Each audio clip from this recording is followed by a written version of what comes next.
देश में महाशिवरात्रि की धूम। शिवरात्रि पर्व के अवसर पर आज उज्जैन के महाकालेश्वर मंदिर में तड़के 3 बजे विशेष पंचामृत अभिषेक और भस्म आरती पूजन किया है। बाबा की भस्म आरती में शामिल होने के लिए देश के कोने कोने से श्रद्धालु महाकाल मंदिर में पहुंचे हैं। शिवरात्रि पर बाबा महाकाल के दर्शन के लिए आज महाकाल मंदिर में 10 लाख से अधिक श्रद्धालु आने की संभावना है। यूं तो महाशिवरात्रि का पर्व देश भर में मनाया जाता है, परंतु बाबा महाकाल की नगरी उज्जैन में इस पर्व की बात ही कुछ खास है। आज प्रातः 3 बजे बाबा महाकाल की भस्म आरती हुई है। इससे पहले बाबा को पंचामृत अर्थात दूध, दही, घी, शक्कर और शहद से नहलाया गया है।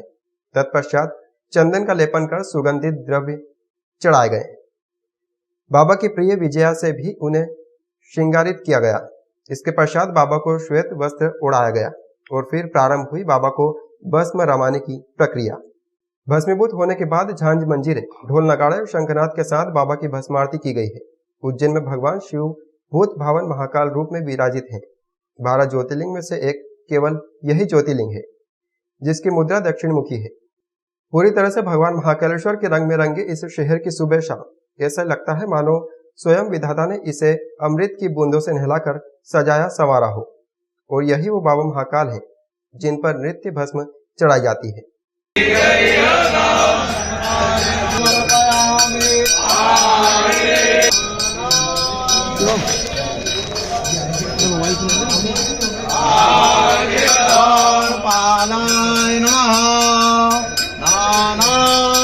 परिमल धूपम समर्पयामि। आज जो बाबा महाकालेश्वर के दर्शन हुए हैं उससे मन इतना प्रफुल्लित हुआ है कि मेरे बहुत देर से आंसू नहीं ठहर पा रहे थे और मैं बहुत दिनों से इंतजार में था। आना भी चाह रहा था लेकिन आ नहीं पा रहा था, लेकिन दिल्ली से एक रात का सफर तय करके आया और बाबा के दर्शन करे। और जो दर्शन हुए हैं मैं ये कहना चाहूँगा, एक बार समय निकाल करके सभी जाके दर्शन कीजिए। बाबा के दर्शन करने से उद्धार जो मिलेगा ज़िंदगी में, जीवन का असली जो जीने का तरीका है वो पता मालूम पड़ जाएगा। कि आज महाशिवरात्रि है, महाशिवरात्रि के साथ में शनि प्रदोष है और ऐसे ही बताते हैं कि शनि प्रदोष सोम प्रदोष से भी ज़्यादा महत्व रखता है, क्योंकि इस दिन भगवान महाकालेश्वर जी का अभिषेक भी होता है। तो आज वो एक अलग से अभिषेक भी रहेगा। और इसके साथ ही जो प्रदोष काल में जो प्रदोष का व्रत लेते हैं तो शनि प्रदोष से ब्राह्मण से आज्ञा लेकर के आज के दिन जो है भगवान से प्रार्थना करते हुए ब्राह्मण से आज्ञा लेते हुए लोग प्रदोष व्रत शुरू करते हैं। ऐसी मान्यता है, पुराणों में उल्लेख है इस प्रकार का। तो आज एक विशेष योग है। भगवान महाकालेश्वर के तो नित्य पूजन होना और नित्य दर्शन होना अच्छी बात है, पर आज विशेष योग के कारण जो भगवान का योग बना हुआ है, दर्शन पूजन का योग बना है, इससे भगवान का भक्त का उत्तम ही उत्तम होना है। उज्जैन में महाकाल मंदिर समिति ने मंदिर प्रांगण में बनवाई विशाल 3D रंगोली। 15 कलाकारों ने 12 घंटे में बनाई भूतों की बारात। महाशिवरात्रि पर्व पर शहर भर के शिव मंदिरों को आकर्षक ढंग से सजाया गया, तो वहीं उज्जैन के विश्व प्रसिद्ध महाकालेश्वर मंदिर में भक्तों का तांता लगा हुआ है। यहाँ मंदिर के आंतरिक भाग को फूलों से सजाया गया, तो वहीं मंदिर प्रांगण में एक विशाल रंगोली बनाई गई है। ये 3D रंगोली है जिसे 15 कलाकारों ने 12 घंटे की मेहनत के बाद बनाई है। एक दिन पहले शाम 4 बजे रंगोली को बनाना शुरू किया था, जो कि महाशिवरात्रि पर सुबह 4 बजे तक पूर्ण हो पाई। इस रंगोली में भूतों की बारात दर्शाई गई है। खुद भगवान भोलेनाथ अघोरी बाबा के रूप में दिखाई दे रहे हैं। महाकाल मंदिर प्रांगण में बनी रंगोली आकर्षक का केंद्र बनी हुई है। यहाँ पर महाशिवरात्रि के पर्व पर हमने महाकाल के जो शिव रूप है उसमें उनके साथ भूतों की बारात दर्शाई है। भूतों की बारात, उसमें बहुत अलग अलग प्रकार के भूत दिखाई दे रहे हैं और उसी के साथ अघोरी बाबा भी उनके साथ आगे की ओर आते हुए दिखाई दे रहे हैं। 3D ये रंगोली है। इसको मेरे 15 टीम मेंबर्स ने मिलकर बनाई है, जो कि सारे मेरे स्टूडेंट हैं। 12 घंटे का समय लगा है कल शाम को 4 बजे से, जो कि धूप में हमने स्टार्ट की थी और रात को ठंड में इसे कंप्लीट की है। सुबह 4 बजे तक ये कंप्लीट हुई है और 25 बाय 26 स्क्वायर फीट की ये रंगोली है। महालक्ष्मी कॉलोनी में नाग नागिन के जोड़े से रहवासी परेशान हो गए हैं। सर्प विशेषज्ञ ने रेस्क्यू कर नागिन को पकड़ा है, जबकि नाग की तलाश जारी है। उज्जैन के महालक्ष्मी कॉलोनी में नाग नागिन का जोड़ा देखने से कॉलोनी वासी दहशत में आ गए हैं। यहाँ सर्प विशेषज्ञ को सूचना दी गई है। 2 दिन तलाश के बाद नागिन को पकड़ लिया गया है। नाग अभी भी गायब है, जिसकी वजह से क्षेत्रवासी डरे सहमे नजर आ रहे हैं। जिस नागिन को रेस्क्यू कर पकड़ा है उसकी लंबाई 6 फीट से अधिक है। नागिन को पहले बाल्टी में रखा गया, परंतु वो बार बार उसमें से बाहर आ रही थी, जिसके बाद एक ढक्कन बंद डिब्बे में रखकर जंगल में छोड़ दिया गया, जो नाग अभी नहीं मिल पाया है। बताया जा रहा है कि वो कोबरा प्रजाति का है।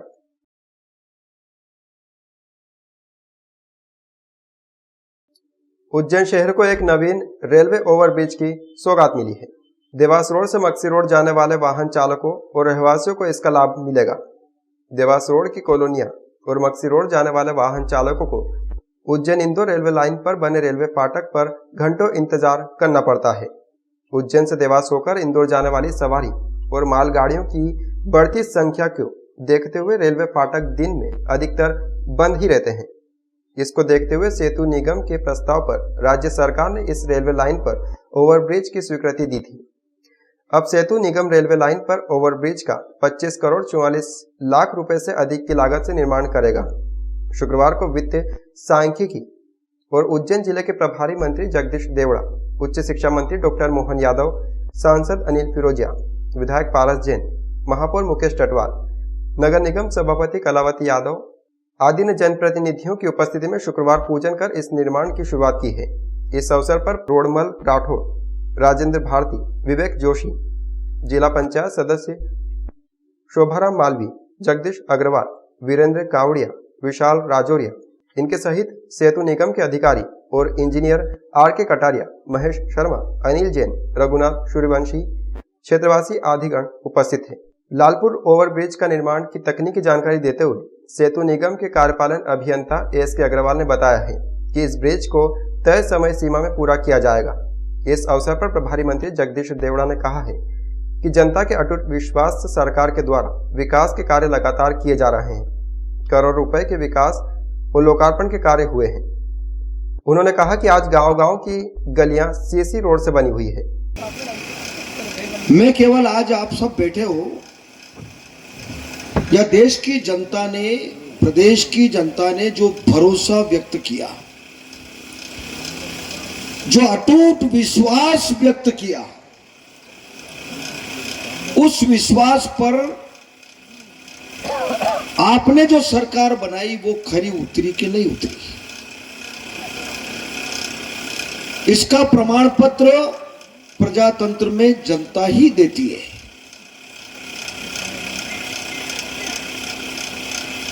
काम बहुत लंबी सूची, अगर कोई व्यक्ति भारतीय जनता पार्टी की सरकार के विकास के काम की सूची लेकर के अगर पढ़े, मोहन जी अपने क्षेत्र की पढ़े, पारस जी पढ़े, मैं अपने विधानसभा क्षेत्र की पढ़ूं, प्रदेश की करे, तो 8 घंटे उसको चाहिए पूरी सूची पढ़ने में। इतने काम, ये बेटे पंचायत के सब अपने दिल पर हाथ रख करके बात करो। आपके गांव की गली की क्या हालत रहती थी। हम भी, जब मैं भी 90 से चुनाव लड़ रहा हूं, पारस जी के साथ सब चुनाव लड़ रहे हैं, गांव की गली में जाते क्या दुर्दशा थी।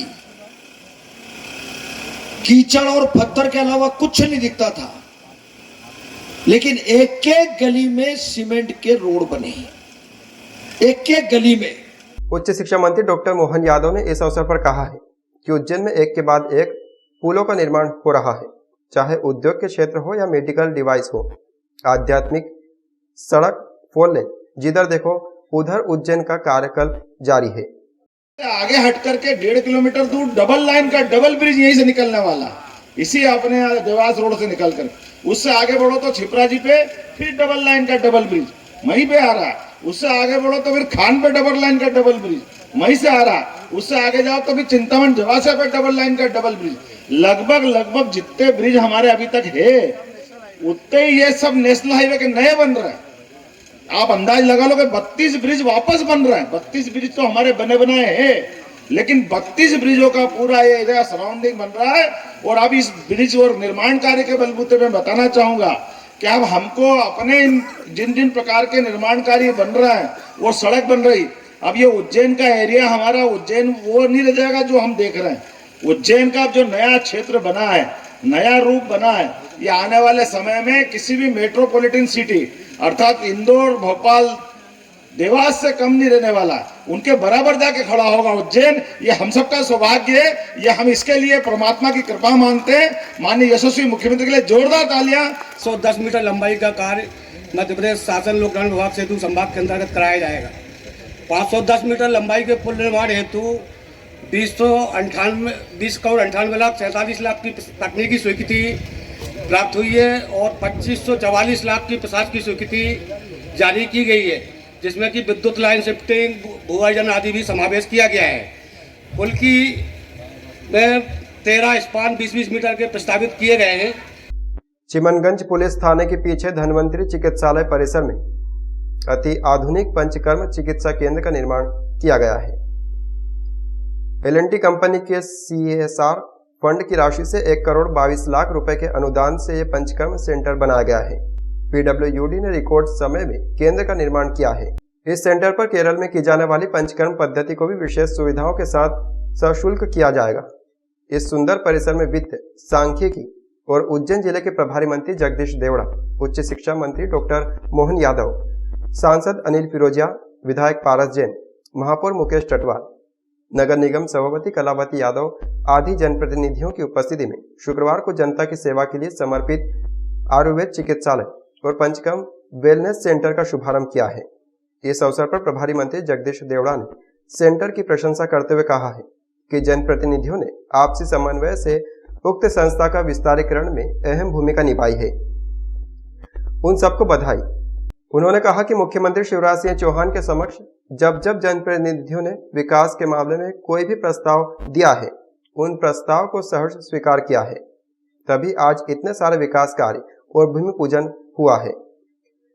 संस्था की प्रगति के साथ साथ विकास के कामों को हम सब मिलकर कार्य करेंगे। इस अवसर पर उच्च शिक्षा मंत्री डॉक्टर मोहन यादव ने कहा है कि उज्जैन की पहचान कई मामलों से है। विक्रमादित्य के नवरत्नों में धन्वंतरी का भी नाम आता है। निरोगी काया कैसे बनी रहे, इसमें योग और आयुर्वेद का महत्वपूर्ण योगदान है। डॉक्टर यादव ने कहा कि आयुर्वेद महाविद्यालय सर्वश्रेष्ठ कार्य कर रही है। अतिथियों ने संस्था में पदस्थ डॉक्टर राकेश निजमे, डॉक्टर राम तीर्थ शर्मा, सूत्र नीति योग के लिए विश्व रिकॉर्ड बनाने के लिए उनका सम्मान किया है। इस अवसर पर पूर्व विधायक द्वारा रोणमल राठौर, राजेंद्र भारती, विवेक जोशी, प्राचार्य JP चौरसिया सहित क्षेत्रवासी आदि गण उपस्थित थे। पंचकर्म के HDO डॉक्टर रिपेंद्र मिश्रा ने इस सेंटर के निर्माण और चलाई जाने वाली गतिविधियों की जानकारी दी। पंचकर्म वेलनेस सेंटर का आज यहाँ पर शुभारंभ हुआ है। निश्चित रूप से बहुत बड़ा काम उज्जैन शहर के लिए हुआ है। मैं यहाँ के सारे जनप्रतिनिधि, हमारे विधायक पारस जी जैन साहब, हमारे मध्य प्रदेश सरकार के मंत्री डॉक्टर मोहन यादव जी और हमारे सारे जनप्रतिनिधियों का मैं हृदय से धन्यवाद कर रहा हूँ, और मध्य प्रदेश के हमारे यशस्वी मुख्यमंत्री शिवराज सिंह जी चौहान का कि वो हमेशा ऐसे विकास के कार्य में और इस प्रकार के काम में वो हमेशा सहयोग करते हैं और उन्हीं के मार्गदर्शन में ये सब काम हो रहे हैं। उम्मीद कर रहे हैं आयुर्वेद का ये संस्थान सबके लिए लोकप्रिय होगा, उज्जैन के लिए गौरव बढ़ाने वाला होगा। बहुत बहुत बधाई। एक्चुअल में हम इसके वर्तमान स्थिति को समझने के लिए हमें थोड़ा सा पीछे जाना पड़ेगा। 1990 में जब वहाँ संचालित था ये कृष्ण कुंज में, तो एक छोटे रूप में पंचकर्म शुरू हुआ था। वहाँ से इधर 2004 के बाद इधर इस बिल्डिंग में शुरू हुआ है और अभी 2016 के बाद और इसका विस्तार करके एक ball equipped panchakarma centre already हमारे यहाँ संचालित है। क्योंकि यहाँ पे बहुत से मरीज ऐसे आते थे और आसपास की जनता के और VIPs का भी ये कहना था कि केरली पंचकर्म की तरह हो, वेल इक्विप्ड हो। तो हमारे पास सुसज्जित ये वेलनेस सेंटर, जिसको सुखायु केंद्र नाम रखा गया है, ये संचालित आज से उद्घाटित होने जा रहा है। इसमें सारी सुविधाएं पंचकर्म की रहेंगी। इवन जो केरल में होता है वो उससे हम और अच्छा करने की कोशिश करेंगे।